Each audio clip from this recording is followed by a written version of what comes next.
Asanteman ye man brekum bronchampemon kan jape krom domase number 2 tuobodom ofuman tano boase nkranza sekwa dibebi sampa enkan. So if you are shouting bronchampin de duakwa, there's nothing wrong. But so this is asanteman ye man,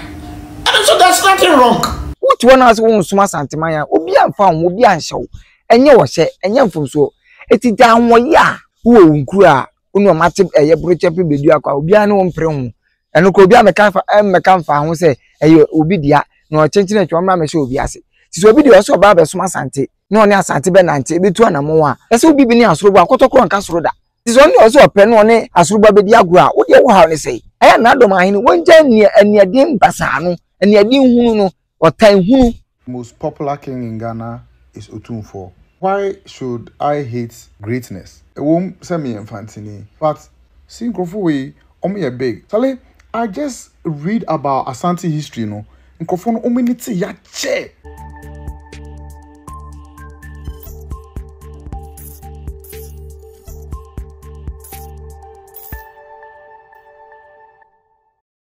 I was for a branch of friends say could do right. Me dem friend could do nifa. I can see my Asante for your duane ho. Yen kasa ya tari shem and say hu siesie mu. Ene me no bedi ho komo kakra. Na afei so said ye sie ye nioma edifa. Ni nyina ye bedi nkomo ewo ene medwumadie so. Afei lawyer Obribu ahen. Papa yi akan sama for Obri konfo no che ho. Kwan asonafo fa so baaye ene asonafo nkuro ahodo bebrebe. Owi achi no be kire brochampin bedu aka onso no ya bruni obeka brun so ho asem kakra ene asante mo amoti wo kan brochampin me ka asante man ho asem nyina no lo Obribu ahen edi komo bebrebe a odi nsem bebrebe na atudwa na busua ho behia se obeti bisa nsem a wo ka wo mu no kire se bi Obri se bi anya adokotoko hene ye ka hena ana se ye ka obrempon ye ka wokunini ye ka kanifo a ono ene krobia Asante kotoko hin Otumfuo se to bia na penisem dwumadie wo mi program so no de wa so masene ene me de dwumadie bro House of Comfort Herbal Therapy Clinic ene omo na so masene omo de avocado powder e de aba me ba to tie se wo yare bi e wo wuni paduam mo amotena won ma papu bi nam ne ba bia na wa to se twom yare bi nam ne ba bia na wa bo so taw obi a te won ma wasimiti memfi me honam immune system na ayemre aye weak e ba to unya so benya avocado powder ibi nunu bi bubbo bi odi anso on sabeke mi ba to upe bi ato a numbers na industry so no fa Ghana fo no ba to ti wa utu akoton ene wonso a utu no mako ukọ no mo fie e ba to mo numbers no abroche fo mo tede mutie mo de bi ada awo no credit route se mu ni adaje kura awo ne ba na yare na achichiche mu nkete se de nkukọ yare ba na achichiche nkukọ no me ba tweti e masa yare nkete bia onam ne ba bia ompe no ne ho asem bia ma mechew egbon ma na enye yare na o se achiwo me ba tweti gbon ma o se unya homoten na wutimi akọ adwuma so nya sika de agu botom me ba fa avocado powder number ni bi frɛ o de o fa o se upe bi anom na so de abusu immune system so nkwamwo ne ye adwuma ye serbe awokọ adwuma de bia wo nyare se mo a malaria cheche mo a de bia mani asa ye hoya jaundice for me ba cho mo fa bi mo frefre na mo je mo de na mo no bi na bibia enti enye ka busua ye be kwensam ne so na asa ne be kwensam so kai na sam so se enne penisam dwumadi mi de pia bonte enye de bia na me front ma mi abrantie awa bo buza na za wa abrantie pa na aya na ubontu mamusa na be ne de du bia na wa hensem ne ompanisem o midini ko free once again ene be ransom ne bebi about your friend say Kojo right o se Asantefo hu ye kasa atwi no upe kasa agentire ha okrom apa utimi ni twi kasa enfrim etoso biem ye na aduane upe krom aduane a nipa nyina pepa a unya bi kra na de bonso mu a wa men unidi biem a efufu afen so wase ya hu sesi titu ye ntoma ye kente no abusuafo edamu befo because obia be ko program bia ase a aya na ye kente ese kente so wani munyam pa o kan eno so ho asem kakra afen so wi ase no se ope ohina odo ho twitwi no a na se benya ni munyam obekọ soro a eye kro bia Asante kotoko hin Otumfuo se to abio Santemawura abusuafo tie bi ba The most popular language in Ghana is Twi. The most popular cloth in Ghana is Kente. Fufu happens to be one of the most popular foods in Ghana, which also arguably comes from Asante. The most popular king in Ghana is Otumfuo. Why should I hate greatness? Me, I appreciate greatness. It won't send me infantini. But see, Nkrofo omo ye big. Your class are Obi Bedi first, Obi Bedi second, Obi Bedi third, Obi Berry. What am I say? But I think say it is just first say wow we third, fourth, and wow we each we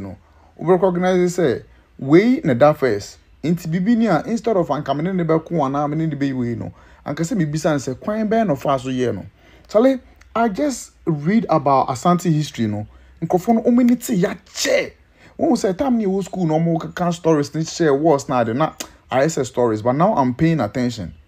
Nkrofo no mo magabao. Charlie, these people fought with British then times. Charlie, you know say Britain colonized America before.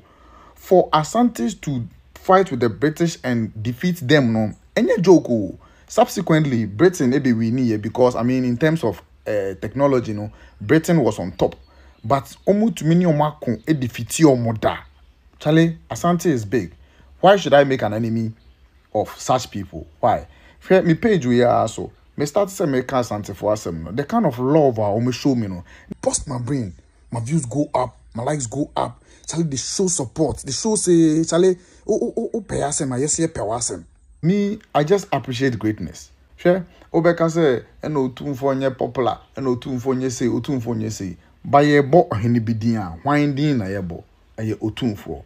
I would rather say me Haley Otumfuo than say me Haley Queen Elizabeth. I don't know what is wrong with some of us as black people. Asante ebenye. Inti na mean for Asante wa me hona. People would rather say they will hail the kingdom of UK than so be Haley the ben. Asante ben me. Inti na me nua ha no ya ade a efe na me mbo na baso. Na me pese me bo broni bia baso. Charlie, Asante be big if you like it or not, no. Charlie, these people, they have watched something for a very long time. I would rather I learn from them than fight against them. Watch something. Peace. I love you, Asante. Charlie, could you Asante me na make asano? Watch something. That's one way fatini wakano krani nyina de ato na de opeso che ne say Asante ankasa no eni bie no enye ne na Asante fo mo ni ati o. Asante fo ni ati free. E na nanom pen so wa bere o mo ni English fo ekoye me che British fo ekoye. Na omudi wo so nkunim tema bete so abehu se dabi ankofo no omoni ato omoni abie ye kan ni bia enye ne na Asantefo omani ba bebie na ope obi a omo hene etimi di animu eji ade de ma wo ma eye Asantefo omo etimi di animu ewurawura de ma omani nyina nya so mfaso de ti a omani nyina nya so mfaso se yetimi ye pani bi free baabi e wo Ghana ha kra na onim Asante hene nya na danfo no enso so wa ma me che Asante no hu se enwie mu die Fernando de ye me nko akiri kra yeyi IMF boss new boss no yeyi no e ba cho wa ba manhia kotokofie abechi akro bia Asante kotoko ni 248 ebio Santimaru atikro ni bere mu maso wa ba abechi no amehu se ampa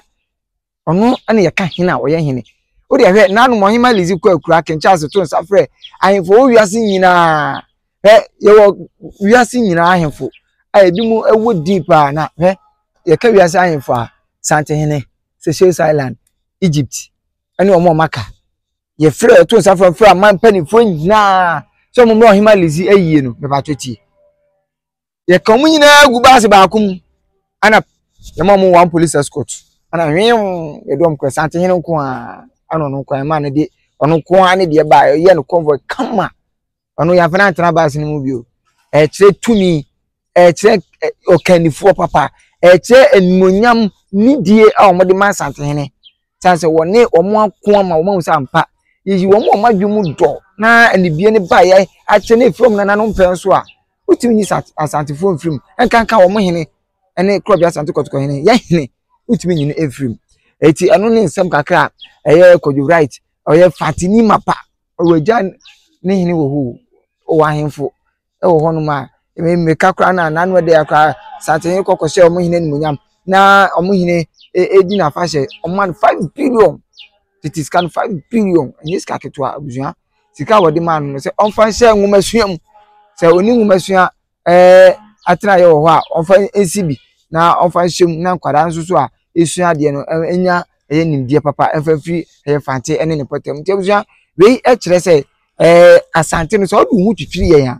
se opage mpaja opage be paja ade bia wo ye bia odu hu twitwiri asante we ka me papa bia wasi ye nuanum isirifo ye ketede be kire ko bia asante ko hene wasi kete en say wasi en friend isirim kete wasi de bi mko mra bi ne press aso mko ba no wasi friend asante kete asante fo wo ye ade no afa edi anto so a enko ye wasante kete ye wasante jene kumase bayire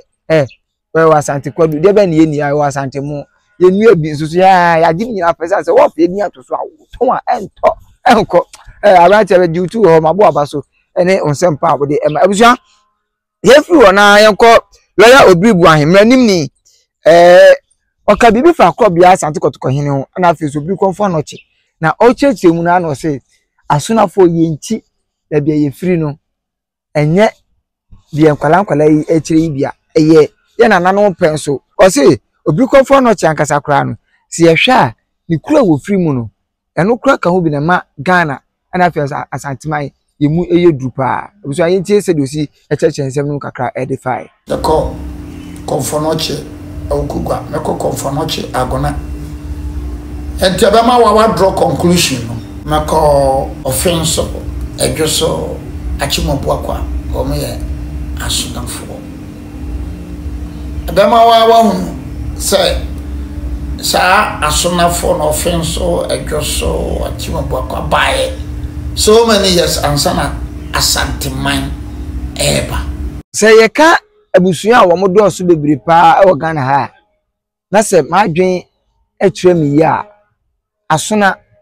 aduana yi se abusua mienu a wo mo do so papa o mo do so wo de Ghana ha kro bia nu abekwa wonya asona abusua no be enan anase enum e wo so wo mo do so papa that's asona fo no o mase dore so entutina no e do so e wo mase tina mu ubenya asuna kro bi ti se adanse ubenya eye offenso ejoso ubenya enkro bebre ebinum kra ewo mefa ne se Eastern region ni ade a enye nkro nketua o chechemu ade chema ehu kwan nananum efa so ebe bie eye asuna ekro no na afenso ase so bi kasa bro champion bredi akwa enye bone kra na bro champion bredi akwa no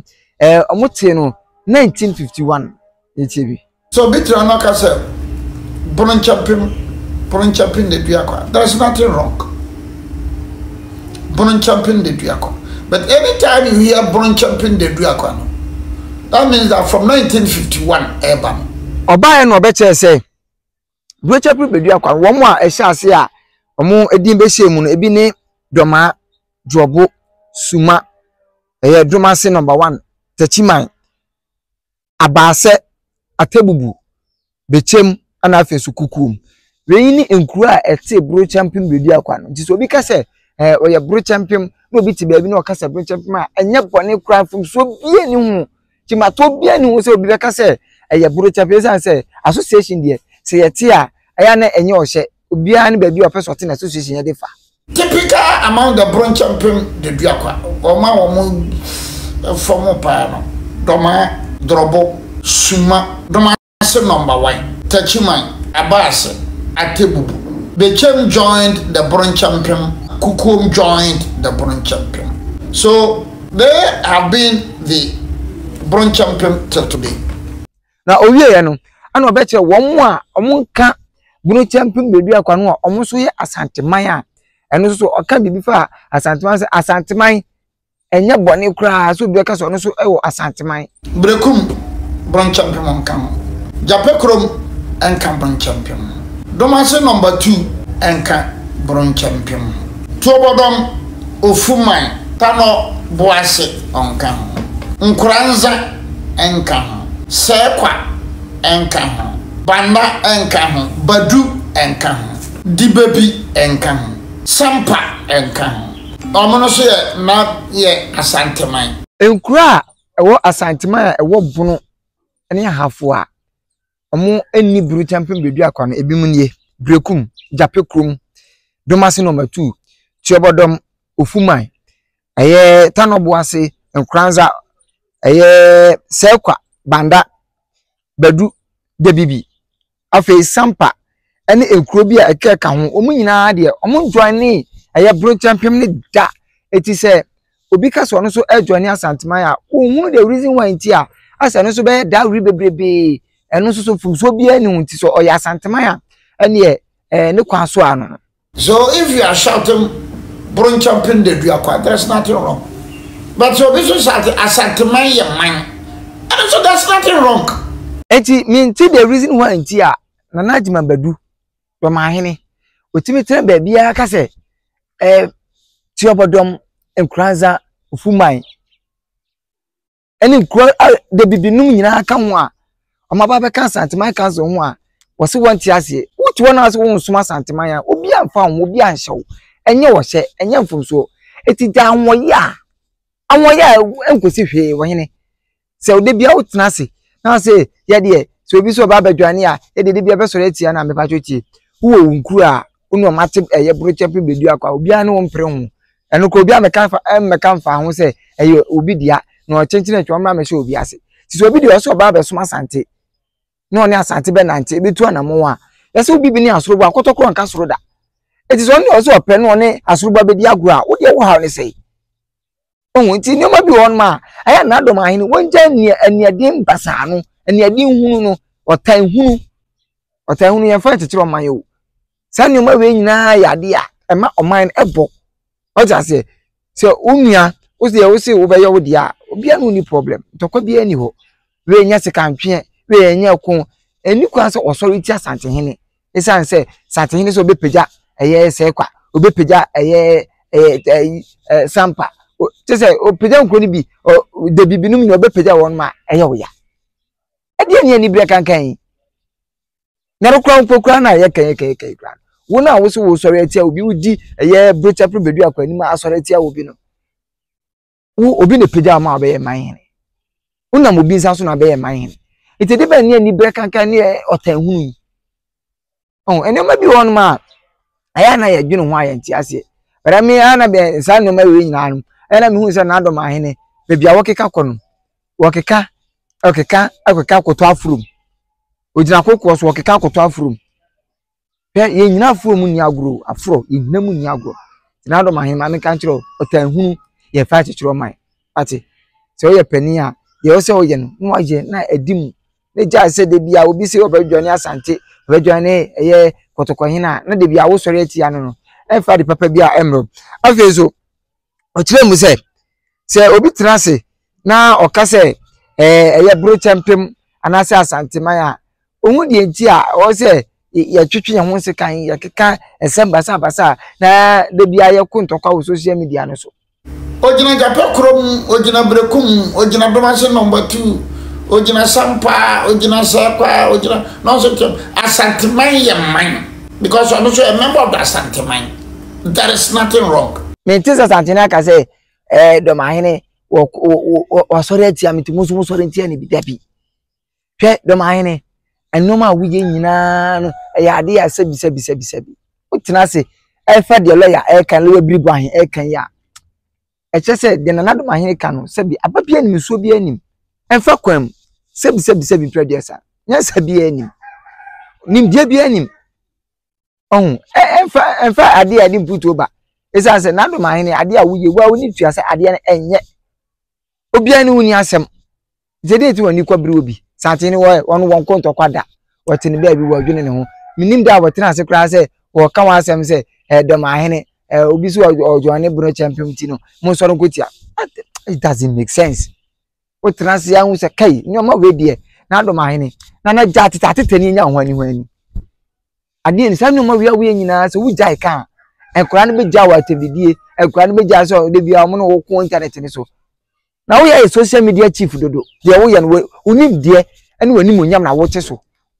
what so kura wie esa se de enoma city no wa me hu se ene monyam a wukuta no abafom atofom esa sa akora sukono ma bia timika de opechero sukono ma bia ka de opechero se wa nya sa ne ma na wo ye na ebedu ba bi no se bi wo man fo kura no ahwa odi yo obi emonye so na say amankwa na no mo eyi etu anamon ti de lawyer ka no otina se e be gu nsani ani a eye ne kan no no say lawyer aka say satihini ni obi ani asema eye no kre ono obi ani asem ono won konto kwada se ko no obi wasema anka wabra omapani John Dramani Mahama wo pe akonya no conference nka chan say omapani mitufu wanti se Ghana fo hu mo bohwe onyuma na omtoma wa saa eniye no na maye bie eno achi otuna na dan kwakufuado immediate pass president otunifo omapani da akufo no nyina omu gide futu omapani mu se wawuko ene omapani da Rollins omu nyina otu omofo nti de bebiem onu wonta obi onchiri wobi onu woje afoforo nanu agbokwa asemi kra ba ye hwe ne fawso atena se afra hemfo ni mienu nyina afro omo ne omakasa ama se din to ye de eba ompabe papa no hu sanka unim ni mapa ebo no ho a ka wade watwe asan kra do ho twitwiri no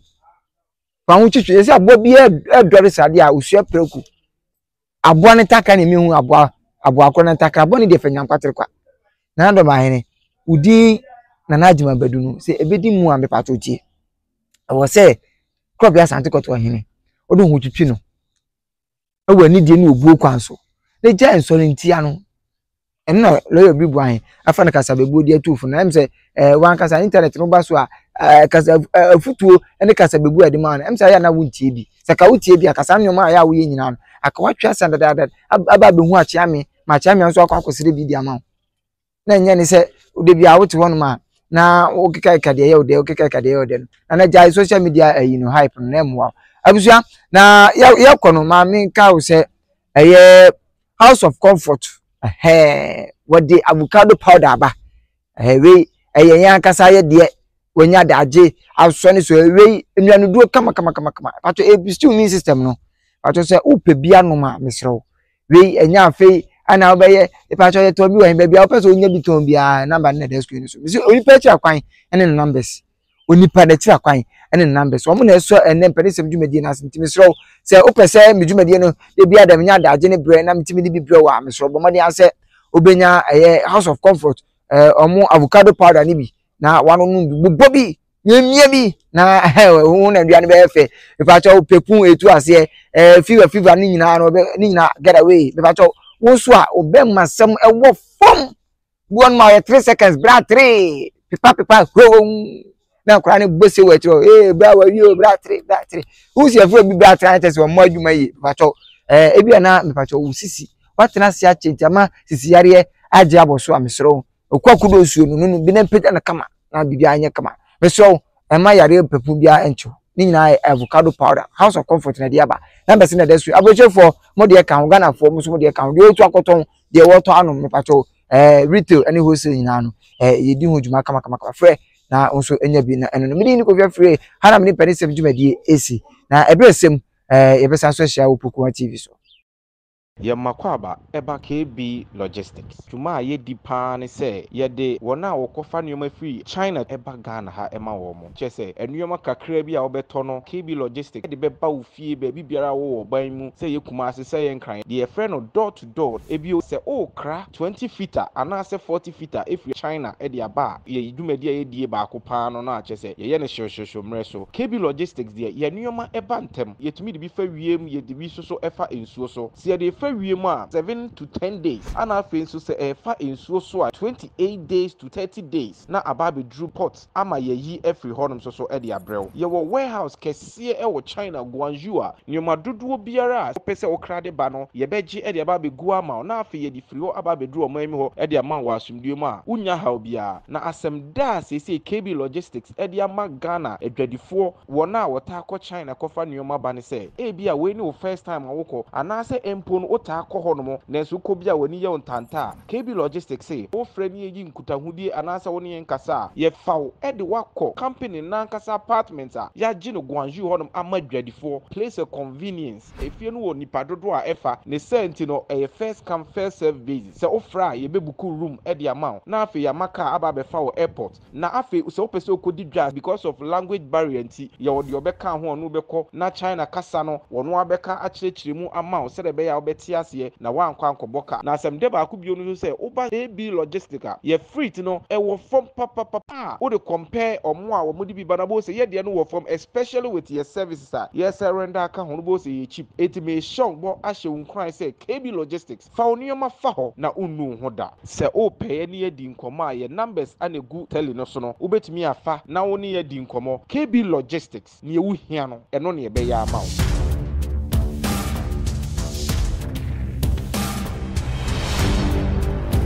One TV.